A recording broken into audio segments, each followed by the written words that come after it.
welcome to the Wednesday Race Live session.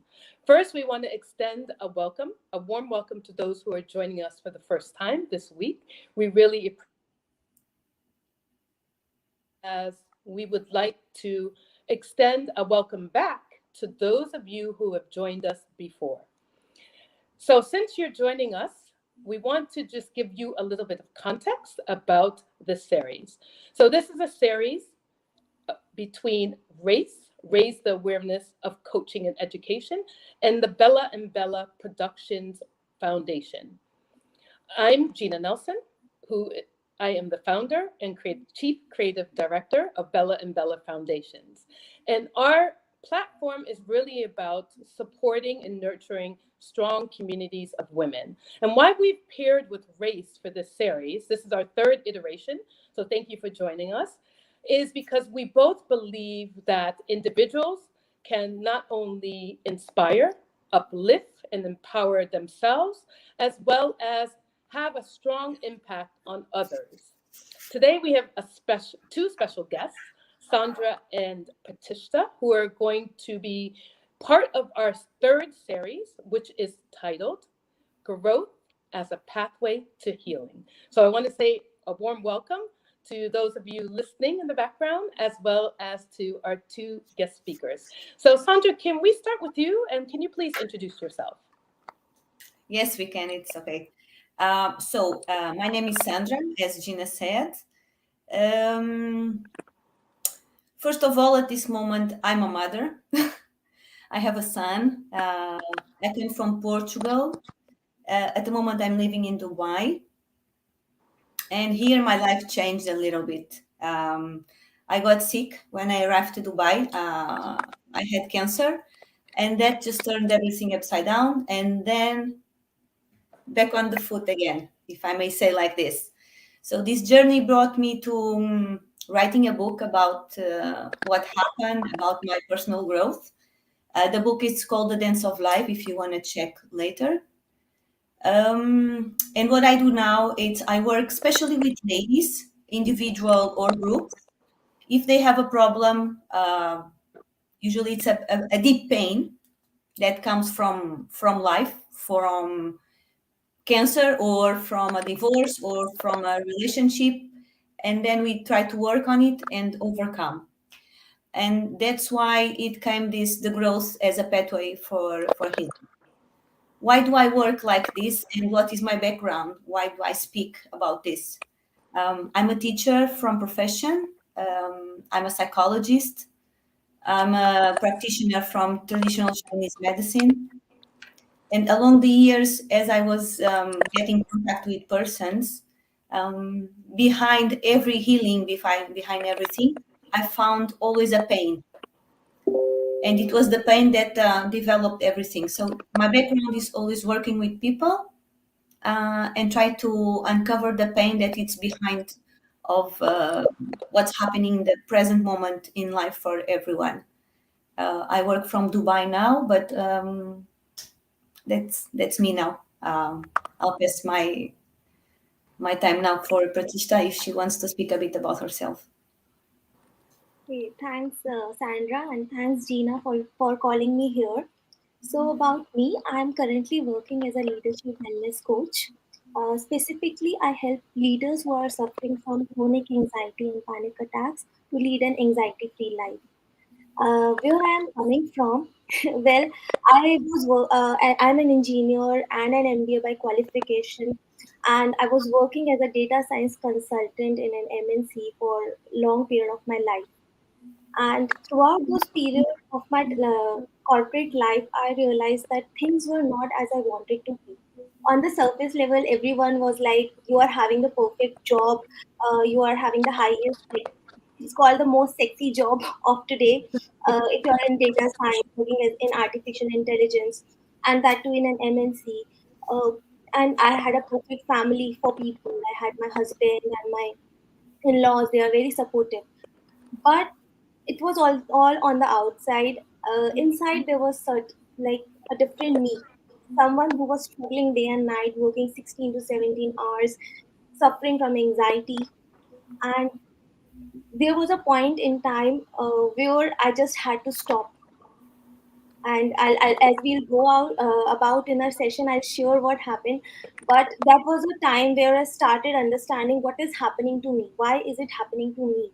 That was a question.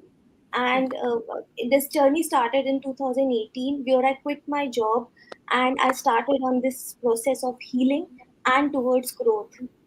Because before that, whatever I was doing, I was just following the herd. Okay, because in India, every second person wants to do engineering and then MBA, and then we get a job, high paying job. Because if you are from a middle class family, the first thing you think of is get a job. So that was the path I was following, the regular path. And it took me a lot of pain to uh, just understand this is not my path, this is not for me, and then get on my journey. I am now a certified NLP trainer. I'm mindfulness coach. Along with that, I'm doing my ICF trainings and learning. I'm on the path to my PCC. So now my journey is completely different to what my earlier education background was. And the best part is that whatever I'm doing, it makes me happy. So thank you so much. That is about me. Thank you, ladies, for the wonderful introductions. We're going to delve deeper into your stories as well as how you've made different transformations in your life. So, I want to just share with our audience who are joining us today and just joining what the objectives of our session, our roundtable discussion is, even though we're in different locations. So, first, we're going to take some time to unpack the definition and the meaning of healing. And both Sandra and Pratishtha will both share one of their experiences. Then we're going to explore the connections between the mind and body and how that could influence your healing. And then we'll discuss our own journeys, how in our own journeys to heal ourselves, we could also create space for others to then heal themselves. And then last, Pratishtha and Sandra are going to share 4 ways in which evidence-based ways in which you can be on your journey to healing. So I'm going to begin and just start with Sandra. Can you just start and tell us what is your definition of healing? And maybe if you could articulate also what it isn't, so that our audience members listening today have a clear idea of what healing entails. For me, I'm very practical. And there's a general definition for healing that I used to say. It's like the process of becoming healthy. If we go to the basics, healing for me, it's the process of becoming healthy. Then it gets complicated or complex. Why? Because we can say that we are healthy in the body, we are healthy in the mind, in the way we think, we are emotionally healthy, or we can go beyond and we can say I'm spiritual healthy, and or all of it. So that's where I start with the definition of health. Because if in a moment I have a physical pain, so I will address that pain so I can become healthy. But if I'm for instance, if I'm in a relationship and I'm emotionally not healthy because that is damaging my emotions, so I need to address that emotion or that group of emotions so I can get healthy again. So it's another type of being healthy. And then when nothing works and we say, I tried everything and I'm not okay. Then we go to the energetic part, the spiritual part, where we can do another type of healing. So healing, it's complex. If someone wants to sometimes ask, so where do I start? Start with a pain, with a physical pain, where it hurts, because that's the bottom of the process or the beginning of the process. Imagine that you have a pain in your arm, I'm just hypothetically speaking, and the pain doesn't go away for nothing. We tried everything. So we will dig into that pain to initiate the process of healing. And when that physical pain is being cured everything that is around the pain, it will pop and we can address it. And then we can go in our path to healing. What happens is um, sometimes in the process of healing, we adopt one, how can I say, one personal position, and we mix pain with suffering. If we want to get healed, we need to forget the suffering, we need to accept the pain, because that's now when I go to the other part, what is not healing? Not healing for me, it's when we stay in the how can I say, in the position of I'm always suffering. Oh, poor dear. Oh my God. Everything happens to me. I don't know what I will do. Oh, whoa, whoa, whoa, whoa, whoa, whoa, whoa. This is not healing. We will not move when we are in this position. Healing is when we get responsible for what's happening to us. And I say, this is where I am. I take the responsibility, even if I don't know where to go, but I'm responsible for where I am right now, even if I have the pain in my arm, if I have the anguish in my heart, if I have much more. But from the moment that I assume the responsibility of, okay, I will start this, I will be healed, I will be cured. And then we initiate the process of healing, and that will be healing. Doesn't matter if it goes only to the body, to the mind, to the emotions, or to the energy as I spoke. But we need to take the responsibility to put the victim, if I may say like this, the suffering on the side, facing the fear of the pain that will come, and start the journey. Then we get healed. Then we get healthy. That's the way I see to start. Thank you, Sandra. And Welcome. Patricia, I don't know if you want to add on to some of the things that Sandra mentioned regarding healing, or you want to just comment on what your understanding is from your own shared experience. Yeah, I totally like I was able to resonate with Sandra when she was saying that pain is something is it should not be associated with suffering. And I remembered this Dalai Lama quote which says, "Pain is inevitable, but suffering is optional." I read it in Sadhguru's book also. So they directly just I was able to just collaborate that, and it's true. If we have a pain, it is because as we grow up, we have to go through some pain in our life so that we can learn, we can grow. If there is no pain, then there is no growth as well, right? So pain is important for us to just become more humble. If a person who has never suffered any pain, they are I've actually seen some people, uh, their attitude is totally different because they never don't know the meaning of pain. But the person who has like seen that pain and then grown out of it, that person has actually become more humble.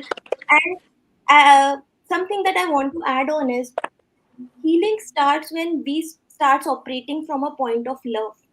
Okay, because when we are feeling we are not healed, means we are having a pain somewhere, we are away from love, we are not feeling love.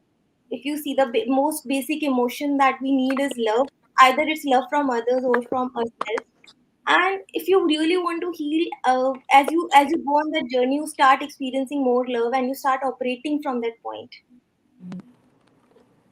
Yeah, no, that's a Gina, valid point. thanks. And Go I ahead, want to Patricia. Yeah, and I want to add one point which I was thinking before our session today, and I thought I will add here, that some people ask, why do I need to heal? So, for example, if I'm having anxiety, why can't I just take a pill and just enjoy my life? It is working for me. But I think if you are not healing, you are passing it on to your next generation. You are giving it as a gift to your younger generation. Your pain is somewhere going to show up on them. You will see that if you are anxious, you will find those patterns in your children because they have mirrored you. Like there is a concept of mirror neurons, And it directly sees that the child learns from what the parent is doing. So if you are always showing them anxious behavior, if you are an OCD for example and you are not healing yourself, OCD is obsessive compulsive disorder, if you are not doing it, you will see the child is also building upon those patterns. So it's very important that somewhere it stops at you heal yourself so that you don't pass it to the next generation. Yeah. That's all. That's a valid point, Patricia, because I have heard that in terms of what you're experiencing, if you kind of unpack your family's history of maybe trauma and other issues that are related to not being well and not healing, that that can help you on your journey. So maybe having the conversations with your parents and grandparents if they're still living. But you both touched on very important points when it comes to healing. So that awareness. So Sandra, you specifically talked about the physical, like being in touch with what's happening in your body. Both of you have mentioned that. So which brings me to the next question. What do you think about the mind-body connections and how can that enhance healing? Patricia, would you like to start there? Yeah, sure. So, actually, when it's anxiety or some mental issues, we tend to put it under the rug. We think it's not important. Let me just focus on my work, right? We are always trying to focus on get more successful, hustle hard, and we are just trying to divert our attention to something which is more materialistic, get more money, and we think that these thoughts are just I can just get so just swipe them under the rug. But over a period of time, when you don't look at them, what your mind is saying, it starts coming on your body. Something which I personally experienced. Because I remember I was 17 and I just left my home to study in a hostel, like in a college which was away from my home. So I had to stay in the hostel, and it was the first time I was living in a hostel, and the life was totally different.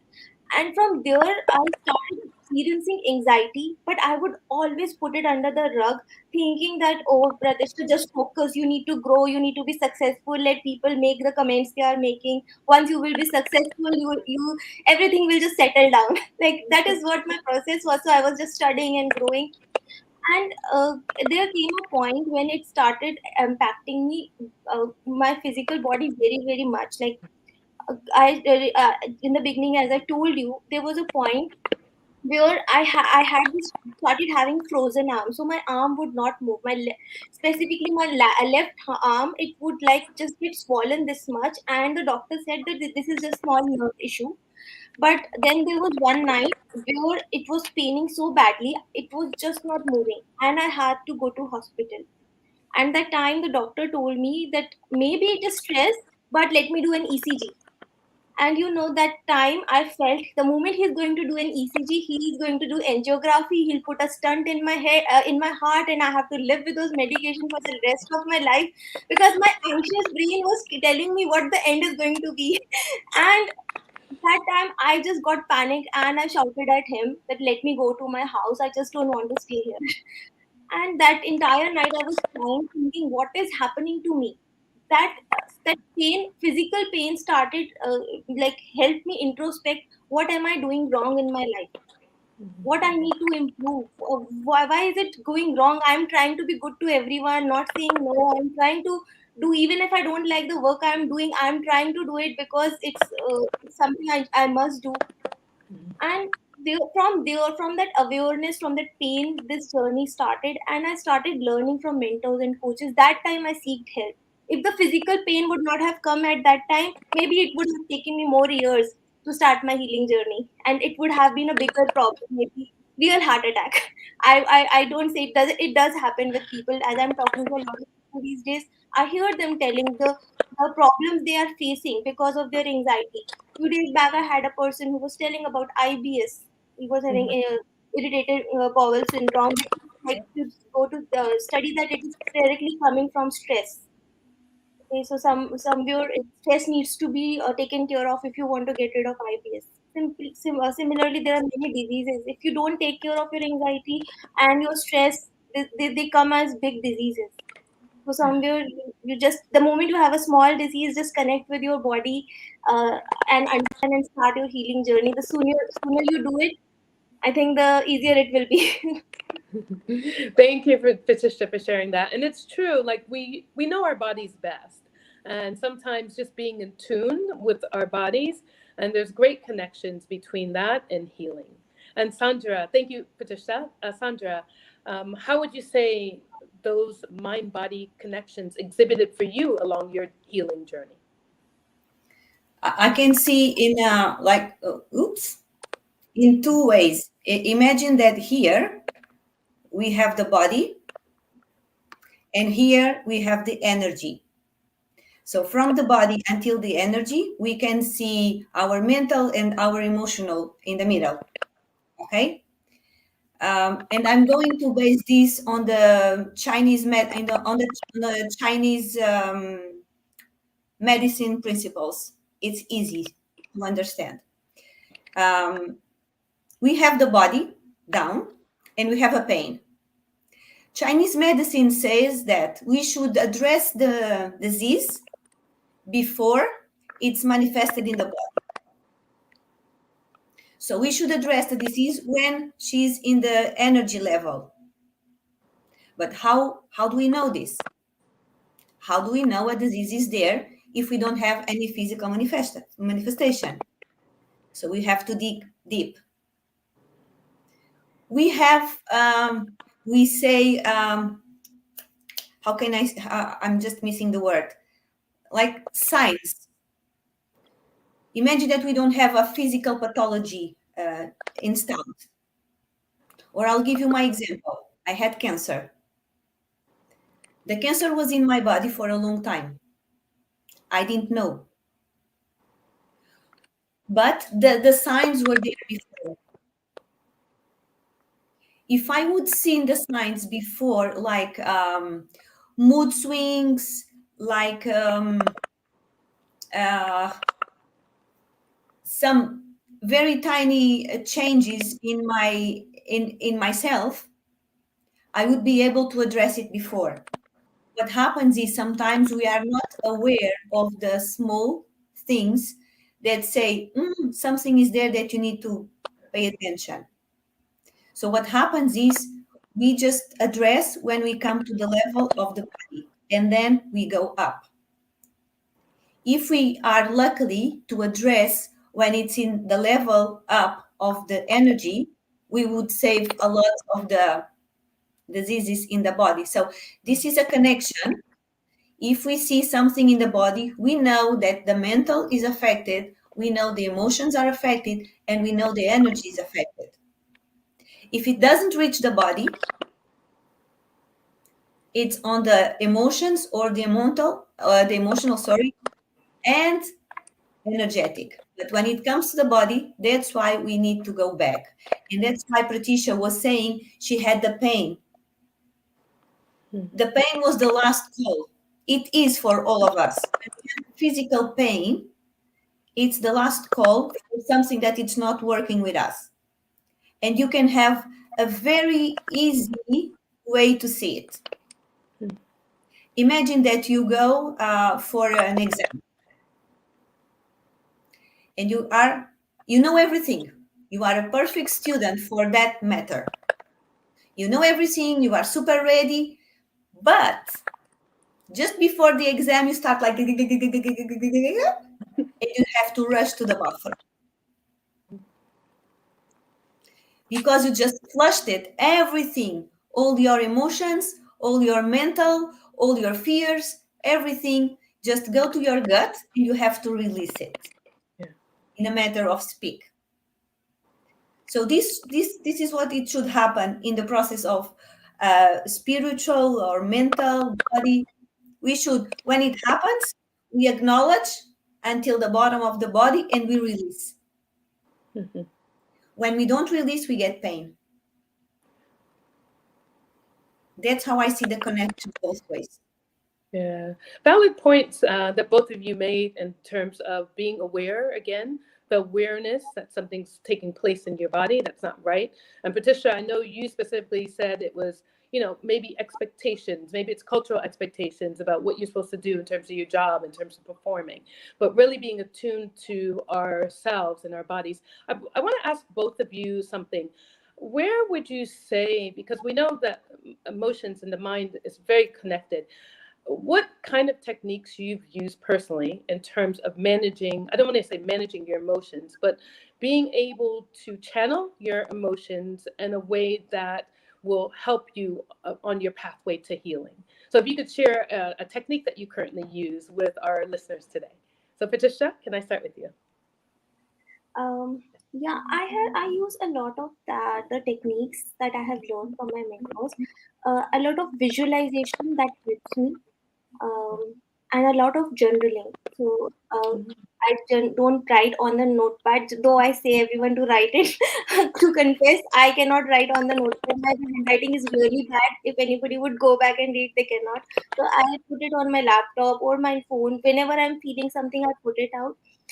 So a lot of journaling helps to me to clear my mind, and a lot of visualization where if I'm not feeling confident, how I visualize myself in my confident avatar. So I do a lot of that visualization, self hypnosis, self hypnosis. So a lot of meditation and visualization that has helped me actually make a move. And then there are some other techniques which I do at the advanced level that helped me from my coaches and mentors that I have learned with me. If I have to share just one, it would be simplest would be write whatever you have on a piece of paper. It releases a lot of things and clarifies a lot of things in your mind. Yeah. Thank you, Patricia. And Sandra, I'm going to have you add to that. But Patricia, I agree with both of your methods. There's such great power in journaling in terms of, channeling that energy. Sometimes people do a brain dump. They may do it in the morning. They may do it when they're anxious, etc. But it's extremely helpful. I do it myself. Sandra, please. Thank you. I'm going for something out of the box and Sure. fun, because we all know journaling is really important. I do it. But in those moments that it happens to me, and what I'm doing, everything I say, I did it or I do. Okay? So imagine that I just wake up with the wrong mindset. I'm feeling crappy and everything is done. And I have a full day ahead, right? And I just have to shift something. What I do is I go to a music platform and I choose music that makes me feel really happy, just that gives me energy, and where I can really dance. I'll just I put the music. It needs to be bigger than like 2 or 3 minutes and intense. I put the music loud and really I dance whatever it comes to my mind. And I guarantee you, if after that 3 or 4 minutes you are still down, then you just find a boxing thing, a pillow or whatever, really, and just give some punches. Love It it. works. It's not the long term, but it makes us shift the morning from a bad day to a good or to a better day, Yeah. you know? Yeah. And for me, it really works because it makes me feel good. I Yeah. don't know if there are lots of other things that I can share. And if someone needs more tools, I have a lot of tools. I know Pratisha has a lot of tools, but this one acts in the moment. Yeah. Beautiful. You have to deal with the moment. You have a full day ahead, and you cannot afford in that day to stay at home. So you have to shift. And the bad emotions that come to our mind, sometimes they are hard, they are strong, and we cannot shift by ourselves, and sometimes journaling in this moment it doesn't help. So this is my kind of SOS to just go for it. We love it, Sandra. We'll be all dancing with you. We actually love it. Wow. Yeah. But I love what both of you talked about. I mean, because I think both of your techniques help to reframe the situation and help you with going through whatever emotions you're going through. Different techniques, but both equally powerful. So thank you for sharing that. We'll now go to how the last part, because remember we said that Race and Bella Foundation is really about empowering individuals. So, how can you say your own personal journey of healing has helped create spaces where individuals can actually take the time and do a lot of unpacking and discovering to actually heal themselves? So, Patricia, can I start with you, please? Um, my personal healings, the way it had supported me is like I was able to make big decisions of my life. If I had not taken that journey of healing myself, I would have been the same person. I was not confident enough to speak this much. I remember on this journey, I had practiced keeping my anxiety on side and speaking to you. Like if I have to really speak in front of a big audience, there was a point in my life I was not able to do that. But this healing helped me, and somewhere because I am healing myself, I'm working on myself. When I'm sharing with people, it comes from a point of authenticity and something which is more practical, something which I'm able to apply on myself. That is what I'm sharing. Also, it helps you that you are able to operate from the point of love and not expectations. So if you are healed, if you're on that journey, when you are giving, you give with all your heart, not expecting a lot from people. If someone has not healed themselves and they just study some books and they come sharing that knowledge, somewhere I feel that is just knowledge. So if you really want to help a human being, it's not a code, right? If you learn a code, you just put a code and it's running. It's not that. It's a human being. So if you're helping a human being, you need to be human, and you need to heal yourself somewhere. You need to know how these things are working, which I think has is helping me, helping my clients get those breakthroughs. So that is what I wanted to share. Gina, can I share something which when Sandra was sharing, it was coming in my mind, and like now I don't stop myself from holding over. I should not speak. I just wanted to share something. When she was sharing an SOS, I was thinking, wow, yeah, why didn't I thought of sharing an SOS? And I think I would like to share that. Do I have your permission? Yes, of course. Yes. Her technique is amazing. Something which works for me is more on controlling my breathing, because I find that when I have those negative thoughts, I am breathing. My breathing is very shallow, so I just take few minutes, not much, just 2 to 3 minutes, to just straighten up my body and just breathe deeply. That itself starts getting me in the positive side, and then I ask myself a question: what do I want my perfect day to look like today? And that gives me a breakthrough. So I just wanted to share. When she was sharing, I said, yeah, I should also Yeah. share. Thank you, Patricia. You just reminded me that actually is something very important, the breathing and paying attention, slowing down your breathing, because that definitely helps and changes your state, whatever it is. And it also reminded me of something that Matthew Kelly, who's a Australian author, when he thinks about what his perfect day is going to look like. So I'd like that you shared that. Thank you, Patricia. Sandra. Um, can you just repeat so I just make the connection, the question? Okay, we Our were personal journey and opening the space for healing, right? exactly about your Yeah. personal journey and how has it opened the space for others. Yes. Yeah. Well,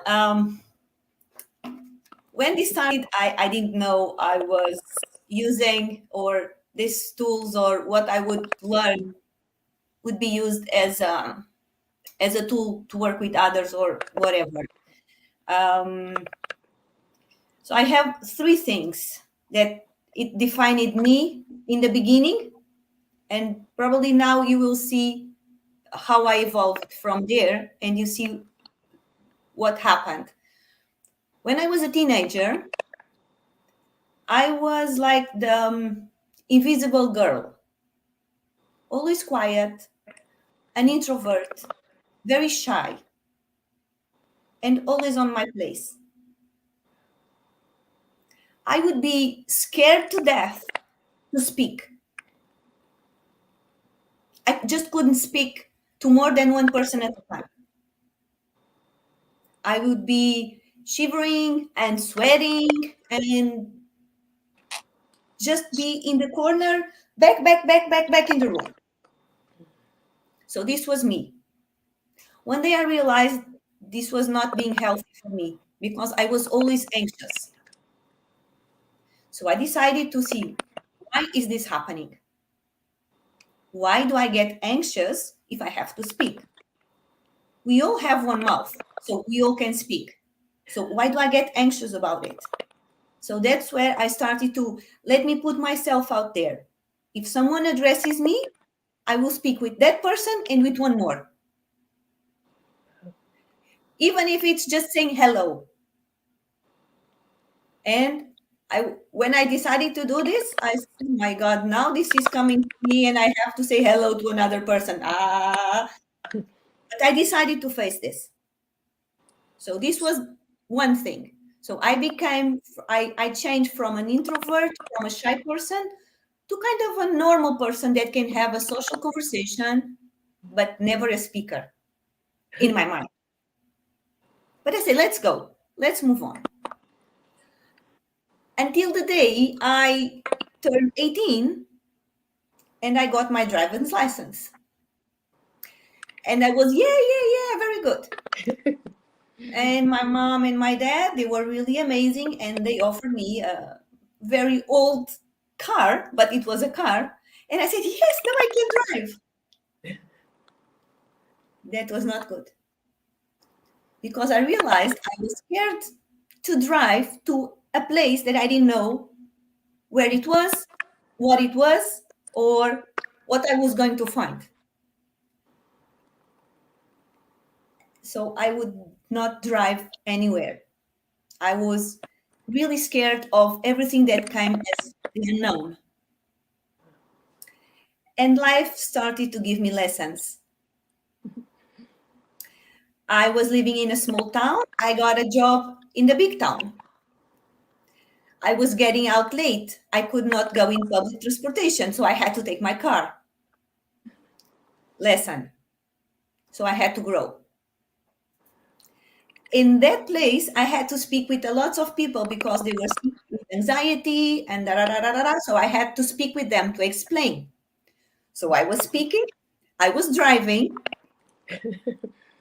and okay, it was my country, so the unknown became unknown.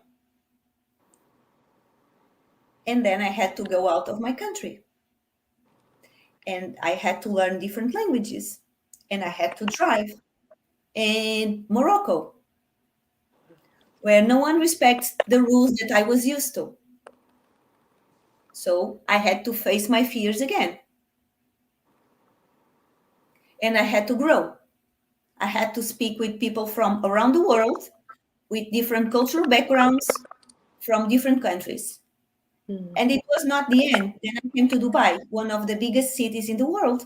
And when I arrived here, I had to drive. And then I got sick. And then people started to ask me to speak about what happened to me. So I said, so everything is interconnected. I was finding space. At the same time, I was healing myself. You see, so I don't know what is the other person's journey, but what happens is when we acknowledge something in us that we want to heal, and it, like Pratisha said, it comes from the heart, because I honestly decided that I wanted to lose those fears. So life started giving me lessons day after day, year after year, and I was 18, now I'm 46. And if you ask me, are you comfortable to drive in Dubai? I have to. But it's not comfortable. I found enough space but I'm not at the top. I know I have some more to dig in. And I think this is how we find the space. We learn, we teach, we interconnect, we support another person, and then life gives us another thing. Then we will have to find space again. And that's how we grow. Yeah. Oh, thank you for sharing that story, Sandra. Yeah, seems like you've adapted, try to Yeah. navigate different things as you went along your journey. Sandra, I just have one question before we go to our last bit where we're wrapping up and talking about 4 evidence-based pathways. Where would you say self-talk played in that journey when you were back in Portugal, going Where, from a small sorry, town? where? Self-talk. How do you think self-talk played a part in your healing journey? Like self-talk? Yes, self-talk. Yes. Yes. um, I make full movies inside my head. Okay. I'm a very verbal person. And in the beginning, my self talk was coming from a place of fear. And I don't say that today it doesn't. Mhm. Sometimes it does because I'm in a different place than I was 20 years or 25 years ago. But what I do with my self talk is if I see that my words inside my head take me to a position of fear. Ooh, yeah, okay, just forget it. The hands take me to a position of fear. I try to change, and that's where I use the music and the dance to shift my mind to a more positive or from a position of happiness. Happiness for me is connected with love. If I feel happy, I can go to a position of love and move forward. So my self-talk, it's always say, stop thinking. Or if you have to think about it, do it and let go and move on. Like imagine there's wind coming into a ear. Okay, now everything is here. And then, okay, flush it to the other side. And then I try to put myself with a different self-talk. Okay. No, thank you, Sandra. That's important. I mean, we all have self-talk. How much is, and I know, Patricia, you're going to talk about this a little bit in terms of that ruminating thoughts that we may be going through our minds at a time, at any given time. So thank you for sharing, Sandra. So we'll start and actually wrap up our session with the 4 evidence-based pathways. And maybe we could start with that, Patricia. How could you say you have been moved from that whole idea of breaking the loop of ruminating thoughts into what would seem as if it's helplessness to then having some control and self efficacy around your healing journey? Gina, the one thing that really helped me was the concept I learned about outcome oriented approach rather than just going from one task to another. Because I was always task oriented. Let me get this job and then I will prove to everyone. Like, I don't know why I wanted to prove to everyone. It happens like sometimes when you are coming from that background, sometimes you just want to prove that I'm good enough. Because people you are meeting, they are always telling you why you are not eligible for this, and you are trying to just prove yourself. So I was always trying to do this one degree after another and trying to prove myself. Now I will be good enough. But it was all task oriented and I was not happy with it.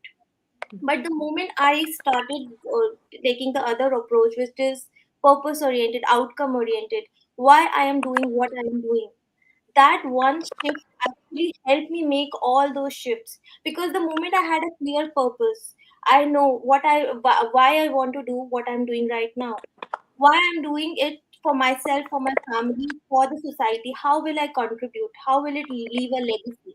My entire approach has changed, and I'm able to move from that place of always thinking I'm not good enough, I will never be right. If I speak, I they will they'll think I'm stupid. So from that point to making that shift of, okay, I have this purpose, let me learn this. Let me if I have to become a coach, let me go to the best coaching institute, learn from them what they already know, what I don't know. So it helped me get that direction.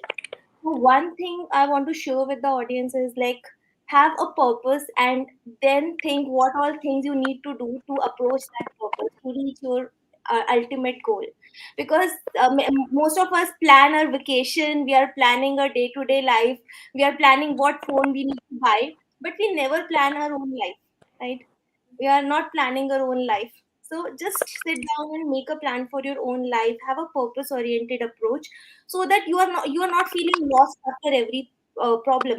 Because still today, when I am in this journey, I know face setbacks. In fact, I want to share, yesterday I was talking to someone, and from the very first conversation she was trying to find out what is wrong with me. So ultimately she was able to find out that I cannot do what among two or three things I was able to do one, not the other two. So she said that I cannot have you. I said thank you very much, but it no longer hurted me. If it would have happened like 5 or 10 years ago, like I would have been devastated. Why is she doing to me? Is it because of the color of my skin? Because of the way I was speaking? What is happening? But yesterday I felt okay, thank you. Maybe not right now. No means not now. Maybe that's how I have started taking a no. It doesn't hurt me that much. I don't have to prove her. No, listen, I am good enough. You have to take me. It's no longer coming from that space. It's like, okay, if we are meant to be on the same journey, we'll surely get along. Otherwise, that sense of detachment has come because I know I have a bigger purpose and I'm working towards a bigger purpose. So one thing is that. Uh, do you want Sandra to share one tip and then I share the next, or Oh, you do I? okay? Yes, you could continue, Patricia. You might as well continue, and then we'll move to Sandra. So, thank you for sharing that around in terms of finding our why, being connected to our purpose, and that's helping you on your journey. Sure. Would you like to share the next tip? Yeah, the next is like from monkey mind to a monk mind, and that is a journey. It doesn't happen in a day. Just because we have some tips and like we read something, and so many people I meet, they just want quick fixes and band-aids. They think that okay, my mind is like a monkey mind. I cannot uh, focus. I'm having anxiety issue. I have clients who are saying, okay, I have OCD, can you fix me in 1 hour? I say, I'm not here to fix you, and it is a journey that you have to take. I always say that from a monkey mind to a monk mind, it is a journey, and every single step that you are taking, every small action that you take, even if it is like dancing or just breathing right or just thinking about your next step in a positive direction, whatever small thing you are doing, you are creating new neural connections. You are Mm, giving your mind a new way of thinking, and it would build up. Like it didn't happen to me the first day I learned NLP or any other technique. It happened every single day, and because I'm practicing it from like last 4 years, I can see the shift. What I was, what versus what I am. mm, So it because now my mind, I'm talking for me. Now my mind has a new way of thinking. The problem is still the same. Yesterday, like I told you, I got rejected just yesterday, and I was like grateful and happy. And today I'm sitting with you and happy, uh, operating from the point of love. That thank you so much for giving me the opportunity to speak with you. There is no hatred or anger or anything with that no, because I'm no longer attached to that no. But it didn't came in the first day. It didn't came in the first month. It is taking me every single day, and sometimes it is an effort because I am just telling my mind what is the new way of thinking, and I'm on a journey. I'm still right. not perfect. I'm trying to learn. I have mentors. I every day I'm trying to learn from them.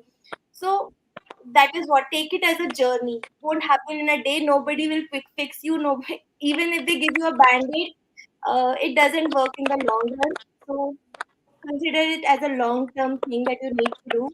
Specifically because you took like 10 years, 20 years, 40 years to spoil your neural connections. how can you expect them to become right, your mind to become right in 1 day or 1 month? It will take some time. Yeah. No, no, no.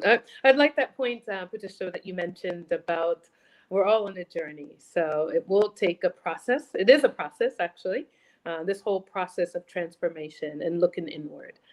Sandra, if we could talk about how you move from external control to internal control. So if we could share that, please. Yeah, that's for me, it's a process itself. We believe that we control everything around us, Yeah. and we do everything in our reach to have everything pretty neat and everything controlled so the day can go smoothly. And then we just put ourselves in our car and we have a hole in the tire, and the whole day just turns upside down. And we just say a bunch of bad words, and we get our day just damaged because we allowed ourselves to let the external control our emotions, control our day, control our mood. It's not easy to shift. It takes time. It's the same as shifting from being a perfectionist. I was a perfectionist to allow myself to fail, allow myself to choose different if the situation requires, even if before I said something different. What I want to acknowledge with this is when I let my life be led by external control and by what others say, and that will influence my whole day, and my mood gets influenced by what is happening outside, I will never start any journey. I can't.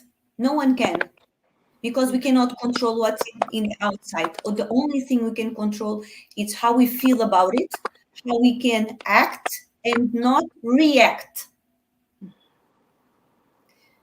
So what I try to do, and I say try because this is a challenge, is every time I see that I'm being influenced by external things, I'll just stop what I'm doing. I literally stop what I'm doing, and I try to understand, why are you reacting like this and not having a proactive action?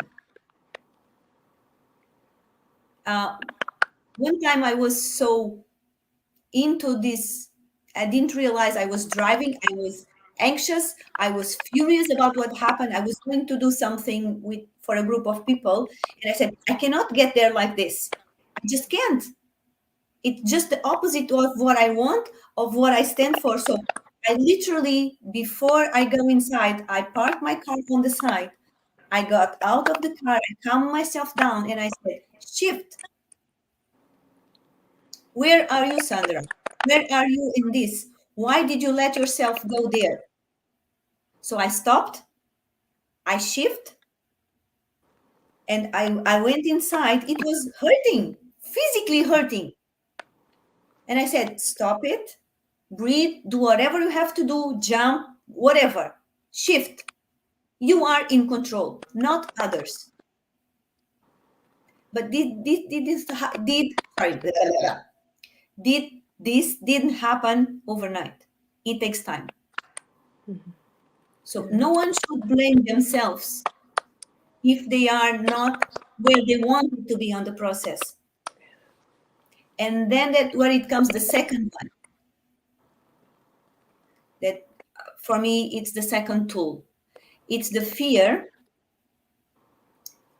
going towards the acceptance.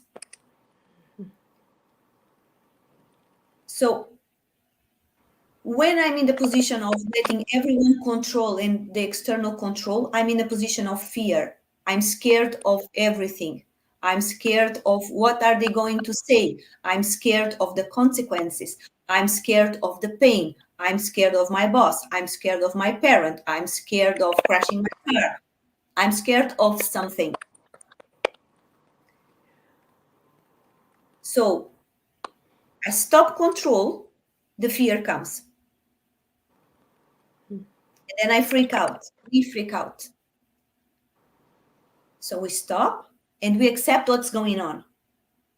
But we only can accept when we know what the fear is. So when I know I'm scared of driving, as I said before, I have to accept the fear of driving. I have to say, I'm scared of driving. What can I do about it? Should I start just driving for 200 meters? Or should I go to do something deeper? And this goes with a job, or it goes with a illness. So first is letting go of the external control and for an internal power. We have it. We just don't acknowledge it. The second one is admitting the fear first, so then we can accept the fear and heal what we have to heal. These are my two ones. If I was clear enough. Yes, thank you, Sandra. Acceptance is extremely important. But you also touched on something, both Patricia and Sandra, about the need for self-compassion. So we are at different stages of our journey. So it goes back to having compassion for ourselves along the journey as well. So we're running out of time, so we only have time to take one question from the audience. Thank you for the wonderful conversation and for the authenticity and sharing from your heart. We really appreciate your stories and your journey today. So we have one question, and either Sandra or Patricia, you can answer this. It says, you talked about control and how that helped you with your fears. How do you deal with negative thoughts if they are triggered? I think both of you talked a little bit in terms of tips that you would recommend, or the things that you do to help yourself with the negative thoughts. So Patricia, do you want to just take a minute to answer that? I think the question is for Sandra because she mentioned it. But if you want me to take, Sandra can speak first and then I will take, I think. Okay. Sandra, would you like to answer that? And then Patricia, if you Yeah. have anything to add. Sure. Thank you. A negative thought, it's so easy to come into our mind. It's very easy. Just imagine that we had a bad night of sleep, and we get up, we get out of the house, and something happens, and all the crappy things come into our mind. You cannot do it. What I do is clearly, I look myself in the mirror. If I'm in my car, usually because I have to drive, I look in the back mirror, or I just look myself in the mirror, or just take your cell phone, because we can see now ourselves in the cell phone. We just look ourselves for 30 seconds, 1 minute if you can. Just acknowledge the person that is on the other side and tell that person, that's us, right? We just tell them, just like this, if you have to, it's really like this.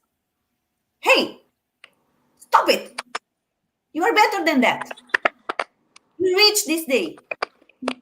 If you were able to get here, stop that and go on. Breathe in, breathe out, don't freak out, put a smile and move on. Take that out of your head, because you cannot say bad words here, but take the things, the negative thoughts, and move on. But I face myself. I really face myself. I look myself in my eyes and I see what I have to say to me. Yeah. That's how I shift. Beautiful. Thank you, Sandra, for that. We're going to wrap up because we literally have 1 minute. Thank you, Sandra. Thank you, Patricia, for joining us today. Thank you for our audience who joined us today. We will be back on April 20th. So we're taking a slight break because Ramadan is approaching, and also many people will be on spring holiday. But before we wrap up, I just want to share a quote that comes from Dr. Rachel Naomi Raymond. She is an author, American author and teacher of alternative medicine. And it's just a wonderful reminder, and I think a great way to end our session. She says, "We are all healers. We heal with our wholeness, our humanity, all of our life experience, even our wounds." So I just want to end our conversation there. And thank you again, Patricia and Sandra. It was so lovely to have you today. Thank you again to our first time listeners. We are excited that you were able to support us today, as well as those of you who have joined us for previous sessions. We will see you in a few weeks. Thank you and good night. Thank you so much, Jina and Sandra. It was amazing talking to you. Can I just share one quote before we end? Sure. Yes, So it's this still quote going. is, So yeah, it's like your wound is the place where light enters, which was said by Rumi. And I think if you are having a wound, just use it as a place where you heal and you spread light by growing and contributing. Thank you so much. That is what I wanted to share. Thank you. thank you. Thank you. I love Rumi and I love that quote. So thank you. And we'll put that in For the show me, notes it's somewhere. just And Sandra, thank you have a you. quote? Okay, we might as well continue. Sandra? Cool. Let me think. My quote is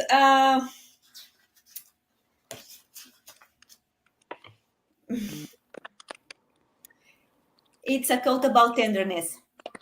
Okay, sure. Uh, I read it once. It belongs to someone. It's not known, but it's only the strong souls are susceptible to sustaining true tenderness. And I like this one because everyone is strong enough to take their life. We are strong enough. We are susceptible.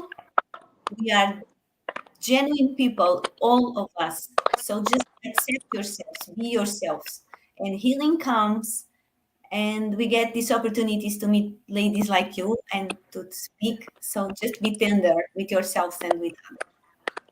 Thank you. That's a great way to end. Everyone share the quote. So thank you, everyone. Have a I'll wonderful share it. night. And I'll we'll share continue it. to. Yes. Yes. And Sandra, and please pick up a copy of Sandra's book. Sure. Thank Yeah. you and have a good night. Thank you so much. Have a great night. Thank you, Patricia. Thank you, Sandra. It was lovely. Okay. Bye bye. Okay. Bye. Bye. Bye.